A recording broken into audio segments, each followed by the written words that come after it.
த radiological assistance association மாநில தலைவர் தோழர் மோ ஞானத்தம்பி தோழர்கள் அவர்களை அன்புடன் அழைக்கிறேன். தமிழ்நாடு எம்ஆர்பி செவிலியர்கள் மேம்பாட்டு சங்கத்தினுடைய 3வது மாநில மாநாட்டினுடைய தலைவர் தோழர் சசிகலா உள்ளிட்ட மாநில நிர்வாகிகளே, இங்கே மேடையிலே வாழ்த்தி பேசுவதற்காக வந்திருக்கக்கூடிய தோழமை சங்கங்களுடைய தலைவர்களே, தமிழ்நாடு அரசூழியர் சங்கத்தினுடைய முன்னாள் மாநில தலைவர் தோழர் அன்பரசு அவர்களே, இந்நாள் மாநில நிர்வாகிகளே, இங்கே திரளாக கூடியிருக்கக்கூடிய சகோதர சகோதரிகளே, உங்கள் அனைவருக்கும் இந்த ரேடியாலஜிக்கல் அசிஸ்டன்ட் அசோசியேஷனுடைய மாநில மையத்தின் சார்பில் என்னுடைய வணக்கத்தை தெரிவித்துக் கொள்கிறேன். தமிழ்நாடு எம்ஆர்பி செவிலியர்கள் மேம்பாட்டு சங்கத்தை முதலிலே நான் பெருமையோடு வாழ்த்த கடமைப்பட்டிருக்கிறேன். காரணம் என்னவென்று சொன்னால், இந்த மாநாட்டினுடைய கோஷம் என்பது மருத்துவத்துறையை காப்போம் என்கிற கோஷம்தான். எல்லாரும் துறைவாரி அமைப்புகளில் அல்லது கேட்டகரி சங்கங்களில் கோரிக்கைகள் அத்தனையும் பொருளாதார கோரிக்கைகளாக மட்டும்தான் இருக்கும். அது தவிர்க்கவே முடியாது. பொருளாதார கோரிக்கைகளை வைத்துக்கொண்டு பணித்தன்மை குறித்த கோரிக்கைகள் குறித்து தான் பிரதானமாக இருக்கும். ஆனால் இன்றைக்கு ஒரு செவிலியர் சங்கத்தில் துறையை காப்போம் என்கிற ஒரு கோஷம் என்பது சாதாரணமாக உருவாக்கப்பட்டது இல்லை. இந்த துறையில் ஒரு காலத்தில் செவிலியர்கள் எல்லாம் நம்மோடு போராட்ட காலத்துக்கு வருவார்களா என்று ஏங்கிய காலம் உண்டு. ஏனால் விலகி இருக்கக்கூடிய ஒரு செக்ஷனாக இருந்தது. இப்போ களத்தில் நின்று களமாடக்கூடிய அரசாங்கமே அதிரக்கூடிய அளவுக்கு போராட்டம் நடத்தக்கூடியவர்களாக இன்றைக்கு மாறி இருக்கிற போது, இந்த துறையில் பணியாற்றி ஒரு மிகப்பெரிய மாற்றத்தை சந்தித்து விட்டோம் என்கிற நிலைமையெல்லாம் பார்க்க வேண்டிய அவசியமாக இருக்கிறது. எல்லாரும் பேசும்போது சொன்னாங்க, அத்தக்கூலி சம்பளம், அத்தக்கூலிக்கு வந்துட்டோம், அதுக்கு எதிரான போராட்டம் நடத்தி கொண்டு இருக்கிறோம் அப்படிங்கிறது இல்லை. ஏதோ தமிழ்நாட்டில் அதுவும் மருத்துவத்துறையில் செவிலியர்களுக்கு மட்டும் ஏதோ அத்தக்கூலி வேலைகள் வந்துட்டு இருக்கு அப்படிங்கிறது அல்ல. 1988 ஆசிரியர்களுக்கு இருந்தது. அது தொடர்ச்சியாக தடுக்கப்பட்டு வந்தது. இன்றைக்கு அது கொஞ்சம் அதிகமாக இருக்கிறது. ஏதோ திடீரென்று வந்ததாக நம்ம நினைக்க வேண்டாம்.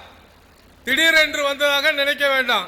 நம்ம கொஞ்சம் பழைய வரலாறுகள்லாம் கொஞ்சம் படிச்சு தெரிஞ்சுக்க வேண்டிய அவசியம் என்பது இருக்கு. 19ஆம் நூற்றாண்டில் தொழில் புரட்சி வந்தது. நம்ம ஏதாவது படிச்சிருப்போமா பள்ளிக்கூடத்துலன்னு தெரியல, அல்லது இப்பயாவது படிச்சிருப்போமான்னு கேட்டாலும் தெரிஞ்சிருக்க வாய்ப்பு இல்லை. தொழில் புரட்சி வந்துகிற போது எந்திரம் மூலமாக உற்பத்தியை கண்டுபிடித்த போது மனிதன் இந்த எல்லா தேசத்தினுடைய வருமானம் பூராவுமே விவசாயத்தை நம்பி இருந்தது ஒரு காலத்தில். அதனால விவசாய நிலங்களை பூரா தன்னகத்தை வைத்திருந்த நிலச்சுவார்ந்தார்கள் இருந்தார்கள். அவர்களிடம் வேலை பார்ப்பவர்கள் பூரா பண்ணை அடிமைகளாக இருந்தார்கள். தொழில் புரட்சி வந்த போது ஏராளமான தொழிற்சாலைகள் வந்தது. அதுக்கு வேலை செய்யறதுக்கு ஆள் தேவைப்பட்டது. இதுல அதிகாரத்தை கையில் எடுப்பதற்காக விவசாய நிலச்சுவார்ந்தார்களா அல்லது தொழிற்சாலை வைத்திருக்கக்கூடிய முதலாளிகளா என்று போர் நடக்கிற போது அந்த முதலாளிகள் அதிகாரத்தை கையில் எடுத்த போது அந்த பண்ணை அடிமைகளாக இருந்தவர்களை விடுவித்தோம் என்று சொல்லி இன்றைக்கும் பண்ணை அடிமை ஒழிப்பு சட்டம் பெருமையாக சொல்லக்கூடிய விஷயமாக இருக்கிறது. பண்ணை அடிமைகளை அங்கிருந்து விடுவித்து இயந்திரத்தின் அடிமைகளாக அன்றைக்கு கொண்டு வந்து சேர்த்தார்கள். சுதந்திர தொழிலாளி என்ற அடிப்படையில் வந்த போது நீ வேலைக்கு வரணும்னு சொன்னா ஏராளமான மனித உழைப்பு தேவைப்பட்டது. அந்த மனித உழைப்புக்காக அவர்களிடம் சொன்னது, உனக்கு வீடு தாரேன், ஏன் தொழிற்சாலையில் வேலை பார்த்தா உனக்கு மருத்துவ உதவி தாரேன், நான் உனக்கு சொந்த இன்கிரிமெண்ட் தாரேன், உனக்கு அது செஞ்சா இது தாரேன் அப்படின்னு சொல்லி 1917க்கு பிறகு பிற நாடுகளில் நடக்கக்கூடிய விளைவுகளின் அடிப்படையில் நம்மளை எல்லாம் வேலைக்கு எடுத்தாங்க தொழிற்சாலையில. அப்ப தொழில் புரட்சி முடிந்து விட்டது, தொழில்நுட்ப புரட்சி வந்து விட்டது. தொழில்நுட்ப புரட்சி வந்த போது மனித உழைப்பு தேவையில்லை என்கிற வருகிற போது இவர்கள் எல்லாத்தையும் உள்ள வச்சிருக்கிறோம். இவங்களை எப்படி வெளியே அனுப்புறதுங்கிறதா பிரச்சனை. இப்ப வெளியே அனுப்பணும்ன்றதுக்காகத்தான் உனக்கு பென்ஷன் இல்ல, உனக்கு சம்பளம் இல்ல, எதுவுமே இல்லை என்று சொல்லக்கூடிய ஒரு விஷயமாக இருக்கிறது. அப்போ நாம கொஞ்சம் யோசிக்க வேண்டியிருக்கு. இந்த தொழில்நுட்ப புரட்சி முழுமையாக மனித உழைப்பை ரீப்ளேஸ் பண்ணி வேலை வாய்ப்பை சுத்தமாக காலி பண்ணக்கூடிய ஒரு ஏற்பாடாக அது மாறிவிட்டது என்பதனால நாம வெறும் செவிலியருக்கு நிரந்தர சம்பளம் கொடு என்று கோஷத்தை முன்வைக்க முடியாது. அதனாலதான் மருத்துவத்துறையை காப்போம் என்ற கோஷத்திற்கு உங்களுக்கு முதலில் நான் வாழ்த்துக்களை சொன்னேன். இது ஒரு மருத்துவத்துறை மட்டுமல்ல, இன்றைக்கு அனைத்து துறைகளிலும் இன்றைக்கு அந்த வேலை நடந்து கொண்டிருக்கிறது. தமிழ்நாட்டில் சமீபத்தில் ஒரு வழக்கு என்பது நடந்தது. சென்னை உயர்நீதிமன்றத்தில் நிரந்தரமற்ற கான்ட்ராக்ட் பணியிடம் என்பது இந்த அரசாங்கம் போட்டுக்கொண்டே இருக்கிறது, தடுத்து நிறுத்த வேண்டும் என்று ஒரு வழக்கு போடப்பட்டது. மருத்துவத்துறையில 100% அடிப்படை பணி என்பது கான்ட்ராக்ட் விடப்பட்டு விட்டது.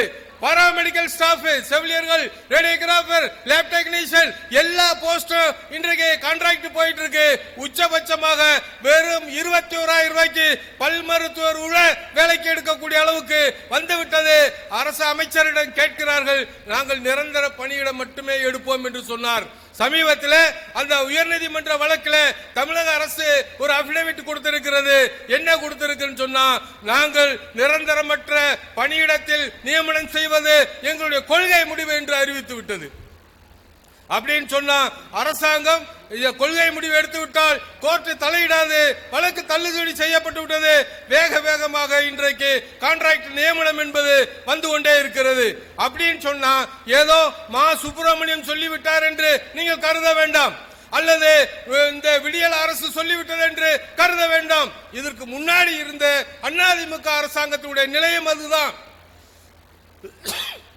தமிழ்நாட்டில் திமுக இருந்தாலும் அதே நிலைதான், அதிமுக இருந்தாலும் அதே நிலைதான்.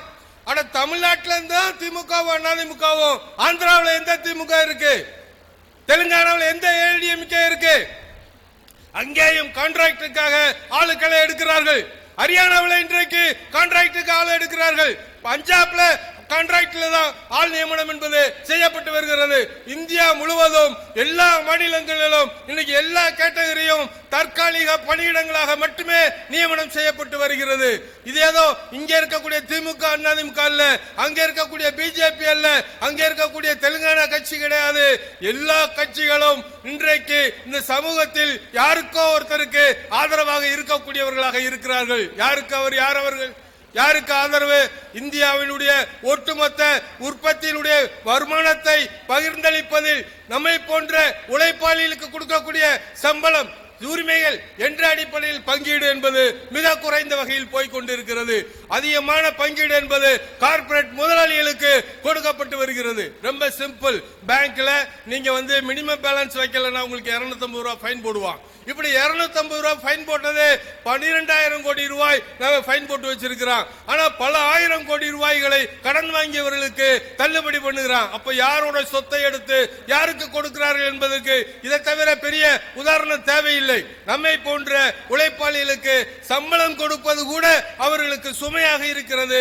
அதனாலதான் அவர்கள் நமக்கு அத்தக்குழியலாக நியமனம் பண்ணுவது என்பது நடந்து கொண்டிருக்கிறது. சரி, இங்கதான் இந்தியாவுக்குள்ளதான் அப்படி நடக்கணும்னு நினைக்காதீங்க. உலகம் முழுவதும் இந்த பிரச்சனைகள் என்பது உருவாகி கொண்டிருக்கிறது. அந்த பிரச்சனைகளுக்கு எதிராக நாம போராடுகிற போது நாம் மருத்துவத்துறையை காப்பதற்காக மட்டுமல்ல, உழைப்பாளிகளுடைய ஒட்டுமொத்தமான போராட்டத்தில் நாம் பங்கேற்க வேண்டியிருக்கிறது.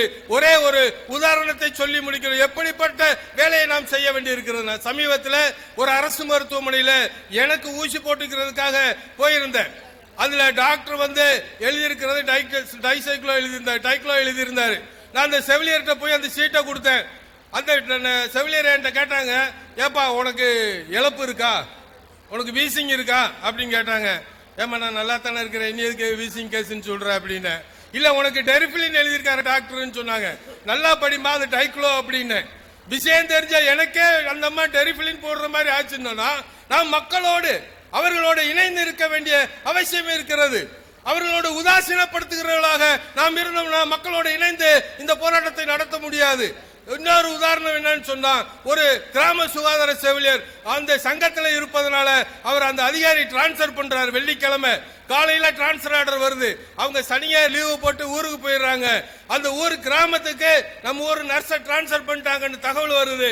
அந்த கிராமத்தில் இருக்கக்கூடிய 500 பேரும் அந்த அதிகாரியுடைய அலுவலகத்துக்கு போய் எங்க நர்ஸை ஏன் டிரான்ஸ்பர் பண்ண, உடனடி அதை கேன்சல் பண்ணியான்னு சொல்லிட்டு அங்க உட்கார்ந்து அந்த டிரான்ஸ்பர் ஆர்டரை கேன்சல் பண்ணி வாங்கிட்டு வந்து கிராமத்தில் வச்சிருக்காங்க.